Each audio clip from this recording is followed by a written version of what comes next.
Livro Como ter o coração de Maria no mundo de Marta, de Joanna Weaver. Capítulo 1. A história de duas irmãs. E aconteceu que, indo eles de caminho, entrou numa aldeia, e certa mulher, por nome de Marta, o recebeu em sua casa. E tinha esta uma irmã chamada Maria, a qual, assentando-se também aos pés de Jesus, ouvia a sua palavra. Lucas 10, 38 e 39. Já tentou fazer de tudo um pouco? Eu tento, faço e provavelmente sempre farei. Não está apenas em minha natureza. Também faz parte da descrição do meu trabalho e do seu também. Ser mulher requer mais força, mais criatividade e mais sabedoria do que jamais imaginei quando era uma garota. E isto não vale somente para as mulheres atarefadas de hoje. Sempre foi assim. Em 1814, Martha Forman estava casada com um abastado proprietário de plantações em Maryland. Você deve pensar que ela passava os dias tomando chá, usando vestidos encantadores e dando ordens aos empregados, enquanto conversava com importantes convidados. Pelo contrário, Martha trabalhava ao lado de seus empregados, das 4 da manhã às 11 horas da noite. Dentre suas atividades diárias estavam transformar de 13,5 kg a 15 kg de sebo em vela, cortar 14 camisas, casacos ou calças para os escravos, a quem chamava de o povo ou nossa família, tricotar meias, lavar, tingir e fazer fios de lã, assar tortas de carne e pudins de batata, semear ou colher o trigo, matar animais da fazenda e salgar a carne, plantar ou colher frutas e verduras, fazer geleias e compotas de frutas, caiar ou pintar as paredes, passar a roupa, preparar grandes festas, cuidar da família doente e dos escravos. Então, o que você fez hoje? Talvez não tenha abatido um porco ou colhido trigo, mas sei que esteve ocupada. Se passou o dia fora trabalhando ou em casa cuidando das crianças ou ambos, seu dia passou rápido da mesma forma. Enquanto você lê este livro, sua mente e seu corpo estão provavelmente tão cansados quanto os da pobre Martha Forman. Tenha o coração de Maria no mundo de Marta. Esse pensamento a intriga. Em seu interior há uma fome, uma vocação para conhecer e amar a Deus, para conhecer verdadeiramente Jesus Cristo e a comunhão com o Espírito Santo. Você não está em busca de mais conhecimento intelectual. Anseia por uma intimidade sincera. Uma parte de você ainda hesita. Exausta, você se pergunta como encontrar forças ou tempo. Cultivar a vida espiritual parece mais uma obrigação. Uma a mais em uma vida transbordante de responsabilidades. É quase como se você estivesse no primeiro degrau de uma escada que se estende até o céu. Ansiosa, mas atemorizada, você denomina os degraus usando as coisas espirituais que deve fazer. Estudar a Bíblia, orar, congregar. Ele está lá em cima, em algum lugar. Você diz, inclinando-se levemente enquanto olha para cima, incerta de como começar ou sequer mesmo experimentar a longa e vertiginosa escalada. Mas não fazer nada significa deixar escapar o que o seu coração já sabe. Há mais nesta caminhada cristã do que você já experimentou, e você está faminta o bastante e desesperada o suficiente para querer de tudo um pouco. A história de duas irmãs. Talvez nenhuma passagem das Escrituras descreva tão bem o conflito que sentimos como mulheres do que aquela encontrada no Evangelho de Lucas. Basta mencionar os nomes de Maria e Marta em um grupo de mulheres cristãs para perceber olhares e risadinhas nervosas. Todas nós passamos por esse conflito. Queremos adorar como Maria, mas a Marta dentro de nós continua a nos controlar. Aí vai um lembrete, caso você tenha se esquecido da história. Está em Lucas. É a história de duas irmãs. É a história sobre mim e sobre você. Durante uma de suas viagens, Jesus e seus discípulos chegaram a uma aldeia onde uma mulher chamada Marta abriu a sua casa ao Senhor. Ela tinha uma irmã, chamada Maria, que se sentou aos pés de Jesus para ouvir o que ele dizia. No entanto, Marta estava distraída com as preparações que devia fazer. Veio até ele e perguntou: Senhor, não te importas que minha irmã me deixe servir só? Dize-lhe, pois, que me ajude. Marta, Marta, respondeu-lhe o Senhor, estás ansiosa e afadigada com muitas coisas, mas uma só é necessária, e Maria escolheu a boa parte, a qual não lhe será tirada. Lucas 10, 38, 42. O mundo de Marta. Quando li a primeira parte da história de Marta e Maria, devo admitir que me afeiçoei mais a Marta. Sei que somos propensas a proclamar elogios a Maria em estudos bíblicos, mas Marta, para ser honesta, combina melhor com a minha tendência perfeccionista. Que mulher abre sua casa para um grupo de 13 homens famintos, talvez mais? Que anfitriã, ela não prepara uma panela improvisada de macarrão semi-pronto com queijo e salsicha, como costumo fazer nessas ocasiões. Ela não. Ela é a verdadeira Martha Stewart, ou então a mulher virtuosa descrita em Provérbios 31. Bem, ao menos é assim que eu a imagino. Ela é a rainha da cozinha e do resto da casa também. A história de Lucas começa com Marta em seu momento de glória. Afinal, trata-se de Jesus. Ela rasga o cardápio comum do dia a dia, composto por sopa e pão, e resgata todos os livros de receita. Este decide ela. Será um banquete digno de um Messias. Para o Messias, Marta envia um servo ao campo para abater um cordeiro e outro ao mercado para escolher algumas daquelas saborosas romãs que vira ontem. Como em um quartel-general, ela dita as ordens para os seus assistentes de cozinha. Ponha as lentilhas de molho, soquem os grãos, sovem a massa. Tanta coisa para fazer em tão pouco tempo, ela deve se assegurar de que as peças da mesa e os guardanapos combinam. E que o criado sirva o vinho do lado direito e não do esquerdo. A mente de Marta está tão ocupada quanto um quarto cheio de crianças do jardim da infância. O que seria mais adequado para a sobremesa? Queijo de cabra com uma bandeja de frutas frescas? Será que Jesus e seus seguidores passarão a noite aqui? Alguém deve trocar os lençóis e dobrar algumas toalhas. Onde está Maria? Alguém a viu? Ela pergunta a um dos servos, apressando-o. Se Maria trocasse os lençóis, Marta poderia ter tempo para moldar o queijo em forma de arca e esculpir as frutas como pequenos animais, marchando 2 a 2. Produções dessa magnitude requerem a habilidade de uma mestra em planejamentos. E Marta é uma administradora extraordinária. Sou a mais velha na família. Talvez seja por isso que eu compreenda quão frustrada Marta deve ter se sentido quando finalmente encontrou Maria. A casa inteira está em alvoroço, agitada para receber o mestre mais famoso de seu tempo, provavelmente o próximo rei de Israel. Posso enxergar a raiva que ferve dentro de Marta ao olhar sua irmã preguiçosa sentada aos pés do mestre na sala de estar. É muito simples. Com tanta coisa a serem feitas, lá está sentada a pequena Maria, muito teimosa, participando de uma reunião somente para homens. Pior, parece ignorar Marta gesticulando do corredor. Marta tenta tossir, chega até a lançar mão da sua arma mais eficaz, o olhar de raiva, famoso por intimidar os homens. Mas nada do que fazia era capaz de surtir efeito em sua irmãzinha. Maria só tinha olhos para Jesus. Já em seu limite, Marta faz algo inédito. Interrompe a reunião dos rapazes, certa de que Jesus ficará do seu lado. Afinal, o lugar da mulher é na cozinha. Sua irmã Maria deveria estar ajudando a preparar a refeição. Marta percebe que há uma espada afiada em sua voz, mas Jesus vai compreender. Ele sabe mais do que ninguém o significado de carregar o peso do mundo. É claro que você não encontrará tudo isso na Bíblia. Lucas dedicou apenas 4 versículos para um acontecimento destinado a mudar a vida de Marta para sempre. E a minha também. E a sua, se permitir que essa verdade fundamental penetre em seu coração.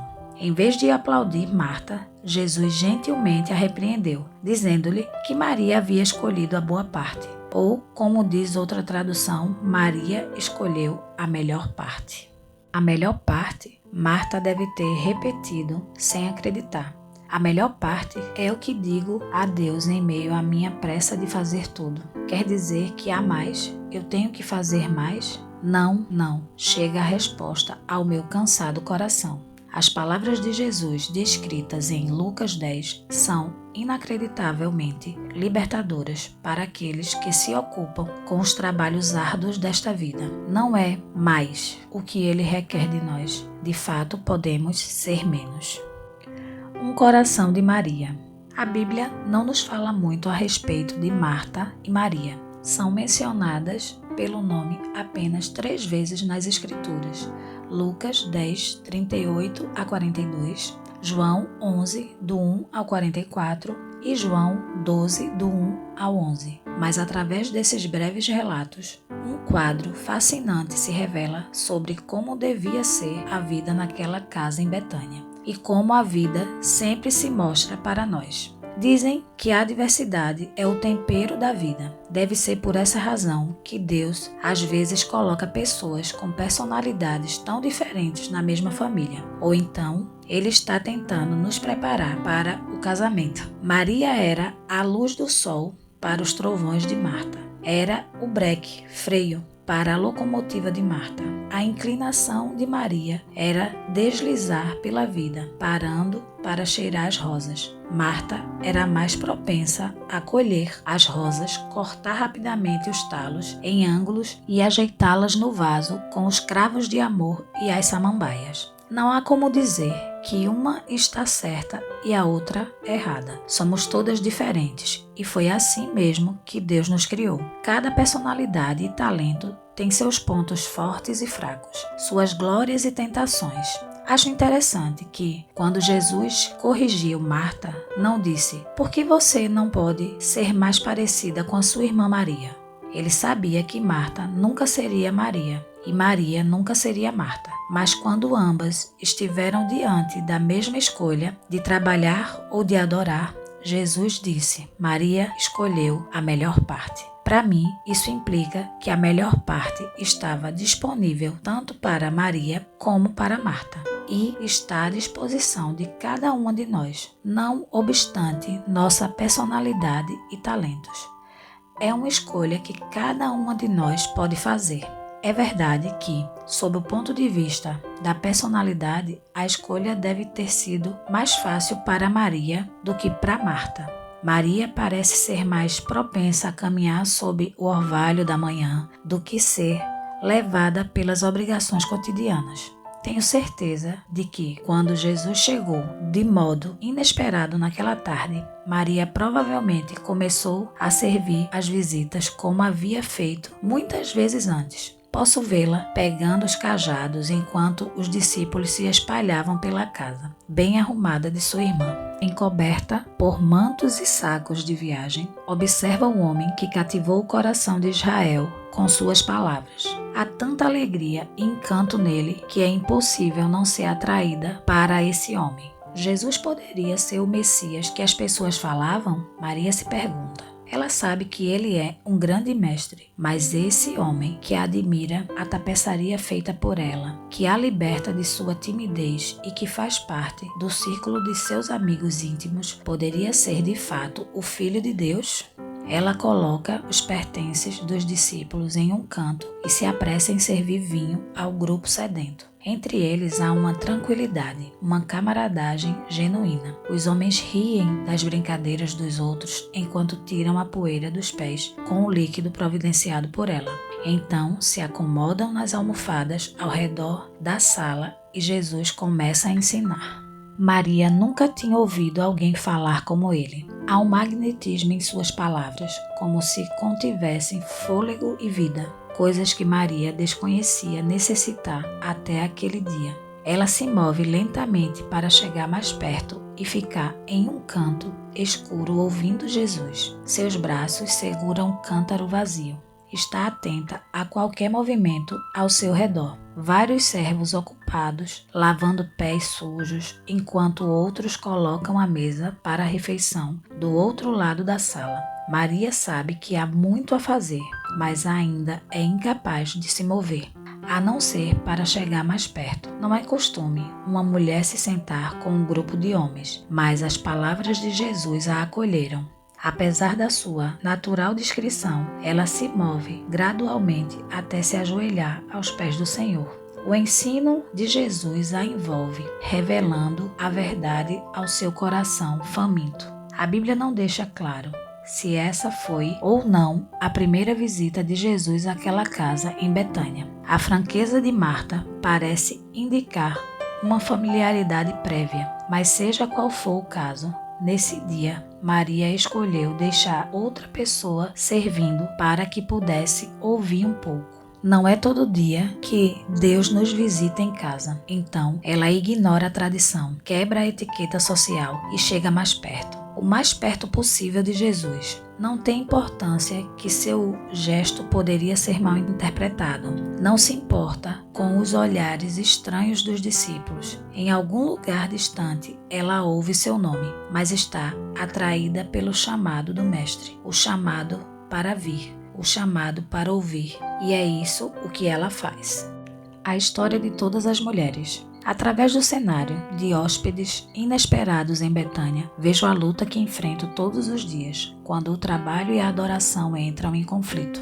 Parte de mim é Maria. Quero adorar com ardor, desejo sentar-me aos seus pés, mas parte de mim é Marta. E há tanta coisa para fazer, tantas necessidades legítimas me cercam, me compelindo ao trabalho. Ouço o terno chamado de Deus para ir embora cedo e eu respondo: sim, Senhor, eu irei. Mas então o telefone toca e me lembro do cheque que deveria ser depositado ontem. De repente, todas as minhas boas intenções de adorar desaparecem, engolidas pelo que Charles Hamel chama de a tirania do urgente.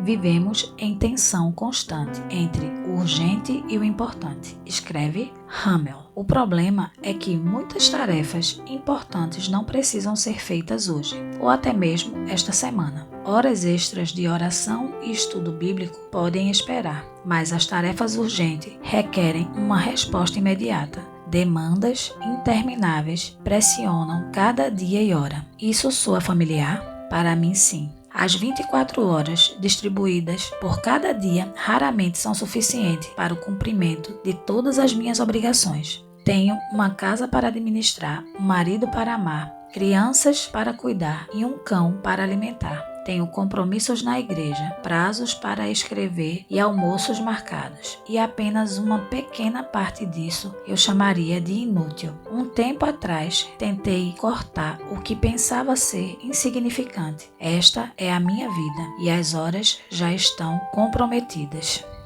A revista Today Christian Woman fez um levantamento com mais de 1.000 mulheres cristãs. Mais de 60% revelam que trabalham fora em tempo integral. Acrescente o trabalho doméstico e as incumbências de uma carreira de 44 horas semanais e terá uma receita de exaustão. Mulheres que optam por ficar em casa igualmente mantêm vidas muito ocupadas. Acompanhar crianças a começar a andar, levar os garotos para o futebol, trabalhar como voluntária na escola, cuidar dos filhos, dos vizinhos. A vida parece agitada em todos os níveis. Então, onde encontramos tempo para seguir Maria até os pés de Jesus? Onde encontramos energia para servir o Senhor? Como escolhemos a melhor parte e ainda conseguimos fazer tudo o que realmente deve ser feito? Jesus é o nosso exemplo supremo. Nunca estava apressado, sabia quem era e para onde ia. Não se tornou refém das demandas e das necessidades afoitas deste mundo. Apenas faço o que o Pai me enviou a fazer, Jesus disse aos discípulos. Alguém disse que Jesus saía de um lugar de oração para outro e fazia milagres nesses intervalos. Como é incrível estar em uma sintonia com Deus, de modo que nenhuma ação seja desperdiçada e nenhuma palavra caia por terra. Esta é a intimidade que Jesus nos convida a compartilhar. Nos convida a conhecer, a vê-lo tão claramente que, quando olharmos para ele, veremos a face do próprio Deus. Assim como acolheu Maria para se sentar aos seus pés na sala de estar e convidou Marta para deixar a cozinha por um instante e gozar da melhor parte, Jesus nos chama para vir. Atendendo ao seu convite, encontramos a chave para os nossos anseios, o segredo de viver além das pressões diárias que, por sua vez, tenta nos afastar com força à medida que aprendemos o significado de escolher a melhor parte da intimidade com Cristo, inicia-se uma mudança em nós. Não se trata de uma mudança qualquer. O Salvador nos aceita da maneira como somos, Maria, Marta ou a combinação de ambas, mas nos ama demais para permitir que continuemos assim. Ele é o único que pode nos dar um coração de Maria em um mundo de Marta. Essa transformação é exatamente o que vemos na continuação das histórias de Marta e Maria nos Evangelhos. Marta, como veremos adiante, não põe de lado sua personalidade, não desiste de seus hobbies ou queima seus livros de receitas para adorar a Jesus. Não tenta ser igual a Maria, simplesmente obedece. Recebe a repreensão de Jesus e aprende que há um momento para trabalhar e um momento para adorar. A Marta que vemos mais tarde nos evangelhos não é mais inquieta ou ressentida, mas cheia de fé e confiança. O tipo de fé e confiança que só se adquire aos pés de Jesus. Maria também mudou, embora sua natureza contemplativa faça dela uma adoradora nata, também a deixa vulnerável ao desespero, como vemos adiante nos evangelhos. Quando acontece o infortúnio, Maria tende a ser inundada pela tristeza e paralisa pelas dúvidas. Mas no final, quando percebe que Jesus está próximo, ela coloca em ação o que aprendeu com a adoração. Ela segue adiante e agarra a oportunidade de servir de um modo maravilhoso e sacrificial. Isso é o que vejo no retrato bíblico das duas irmãs de Betânia. Duas mulheres completamente diferentes sofrem uma transformação bem diante de nossos olhos, uma santa renovação. A audaciosa se torna mansa e a meiga corajosa. É impossível estar na presença de Deus e não ser transformado. Durante a leitura dos próximos capítulos, peço a Deus que você permita que o Espírito Santo penetre em todos os cantos escondidos da sua vida. Se você tende a ser compulsiva como Marta ou mais contemplativa como Maria, Deus a chama para uma amizade íntima com Ele através de Jesus Cristo. A escolha que Ele ofereceu a essas duas irmãs diferentes e a transformação por elas experimentadas é exatamente o que Ele oferece a cada uma de nós. Primeiro, as coisas mais importantes. A intimidade da sala de estar que Maria teve com Jesus nunca resultara da agitação da cozinha de Marta. A agitação, por si só, causa distração. Vemos em Lucas 10:38 uma mulher com a virtude da hospitalidade. Marta abriu sua casa para Jesus, mas isso não significa que ela automaticamente tenha aberto seu coração. Em sua ânsia de servir a Jesus, ela quase perdeu a oportunidade de conhecê-lo. Lucas nos diz que Marta, porém, andava distraída em muitos serviços. Em sua mente, ela se preocupava em fazer o melhor. Tinha que fazer o máximo por Jesus. Podemos ser pegas pela mesma cilada de desempenho, sentindo que devemos provar nosso amor a Deus através de grandes feitos. Então, nos apressamos em deixar a intimidade da sala de estar para nos ocupar por Ele na cozinha, realizando grandes ministérios e projetos maravilhosos no esforço de divulgar as boas novas. Fazemos todo o nosso trabalho em seu nome. Nós o chamamos Senhor, Senhor. Mas no fim, será que Ele nos reconhecerá? Nós o reconheceremos? O reino de Deus, como você vê, é um paradoxo. Enquanto o mundo aplaude as grandes façanhas, Deus deseja comunhão. O mundo clama, faça mais, seja tudo o que puder. Mas nosso Pai sussurra, aquietai-vos e sabei que eu sou Deus. Ele não procura tanto por trabalhadores como procura por filhos e filhas, um povo no qual possa fluir. Porque somos seus filhos. O serviço da cozinha será o resultado natural da intimidade da sala de estar com Deus. Assim como Jesus devemos cuidar dos negócios do Pai. Quanto mais próximos estivermos do coração do Pai, mais veremos o seu amor pelo mundo. E assim o servimos, ministramos e amamos, sabendo que, quando fazemos ao menos isso, o fazemos para Cristo. Quando colocamos o trabalho acima da adoração, colocamos a carroça na frente dos cavalos. A carroça é importante da mesma forma que o cavalo, mas o cavalo deve estar à frente ou então acabamos arrastando a carroça sozinhos. Frustradas e cansadas, quase não somos capazes de romper com a pressão das ocupações da igreja, pois sempre há algo que precisa ser feito. Quando dedicamos primeiro nosso tempo em sua presença, quando reservamos um momento para ouvir a voz de Deus, Ele providencia a força de que necessitamos para levar a mais pesada carga. Ele sela a graça e nos convida para um passeio. O chamado. Nunca vou me esquecer de uma certa noite, há muitos anos, em que chorei na escuridão. Meu marido era um dos pastores de uma grande igreja e nossas vidas eram incrivelmente atarefadas. A responsabilidade nas áreas de música e de educação cristã significava que trabalhávamos por horas, projetos após projeto. O tamanho da igreja significava que sempre havia pessoas precisando de alguma coisa. Ia para a cama preocupada com as pessoas que fracassaram, casamentos com problemas, filhos em crise, etc.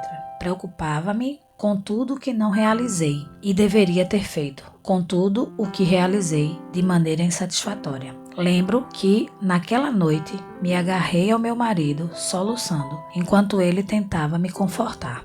O que aconteceu, meu amor? Ele perguntou, acariciando os meus cabelos, mas não conseguia explicar. Estava completamente aflita. A única coisa que pude dizer entre os soluços foi um débil apelo. Fale sobre as boas novas. Implorei. Sinceramente, não consigo lembrar. Fale sobre as boas novas. Quem sabe você já tenha sentido o mesmo. Conhece o Senhor a vida inteira, mas ainda não encontrou a paz e a satisfação que sempre almejou. Então, começa a trabalhar, mas na esperança de que, executando mais trabalhos na igreja, merecerá amor. Apresenta-se para fazer tudo. Você canta no coral, dá aula na escola dominical, acolhe em sua casa as reuniões de estudo bíblico, visita a casa de repouso todas as semanas, mas ainda se encontra olhando para o céu e perguntando se isso é tudo. Ou talvez você afastou-se dos trabalhos da igreja, já fez tudo o que descrevi acima e sinceramente ficou frustrada. Parou de se oferecer como voluntária, cessou de dizer sim, ninguém telefona mais, ninguém pede mais nada. Você está fora de cena e feliz com isso. Mas a paz e o sossego não trazem paz e sossego. A tranquilidade não a aproximou de Deus, como você desejava, mas deixou apenas ressentimento. Seu coração está pesado e frio. Você vai à igreja, gesticula durante a adoração e depois volta para casa da mesma forma. E, à noite, se pergunta, o que são as boas novas? Alguém pode me contar? Não consigo lembrar. As boas novas. As boas novas estão entrelaçadas ao longo do Novo Testamento com o fio da graça que resplandece radiante, especialmente nas histórias de Marta e Maria, contadas nos Evangelhos. Esta é a mensagem. A salvação não tem a ver com o que eu faço, mas com o que Jesus fez. Na cruz, Ele não só pagou por meus pecados, mas libertou-me da escravidão do "faça isso, quem me dera", e o que poderia ter sido e não foi. E as palavras de Jesus para Marta são as que Ele deseja falar ao seu e ao meu coração. Estás ansiosa e afadigada, com muitas coisas, mas uma só é a necessária. Mas não se encontra essa uma só coisa trabalhando mais. Ela é encontrada quando nos assentamos aos seus pés. Perceba, Maria sentou aos seus pés. Não movia um músculo sequer, ouvia. Não se aproximou com respostas inteligentes ou com uma tese doutrinária. Sua virtude era a disponibilidade. No fim, creio que também era a de Marta. O único requisito para a amizade profunda com Deus é apresentar um coração aberto e pronto a receber. Jesus disse: Vinde a mim, todos os que estáis cansados e oprimidos, e eu vos aliviarei. Tomai sobre vós o meu jugo, e aprendei de mim, que sou manso e humilde de coração, e encontrareis descanso para a vossa alma. Mateus 11, 28 e 29. Ele nos convida a vir e descansar, passar um tempo ao seu lado nesta incrível intimidade da sala de estar. Intimidade que nos permite ser honestas em nossas queixas, corajosas para nos aproximar e generosas em amor. Intimidade que nos propicia ouvir a voz do Pai e entender sua vontade. Intimidade que nos preenche de tal forma com seu amor e natureza que se espalha até o nosso mundo seco e sedento do trabalho da cozinha. Na sala de estar é onde tudo começa, aos seus pés. Um convite. À semelhança de Marta, talvez você nunca soube que pudesse entrar na intimidade da sala de estar com Deus. Mas é exatamente o que Jesus veio fazer. Sua morte e ressurreição abriram o caminho para que cada uma de nós se reconcilie com Deus. Mas a dádiva da salvação oferecida por Ele é justamente isso, uma dádiva. É uma dádiva, deve ser recebida. Você pode receber esse presente maravilhoso fazendo essa simples oração. Querido Senhor, eu creio que Tu és o Filho de Deus e que morreste na cruz por meus pecados. Por favor, entre em minha vida, perdoa os meus pecados e faz-me um membro da Tua família. Não quero mais andar conforme a minha vontade. Desejo que Tu sejas o centro da minha vida. Obrigada pelo dom da vida eterna e pelo Teu Espírito Santo, que agora habita em mim. Peço em Teu nome. Amém. Disse-lhe Jesus: Eu sou o caminho e a verdade e a vida. Ninguém vem ao Pai senão por mim. João 14, 6.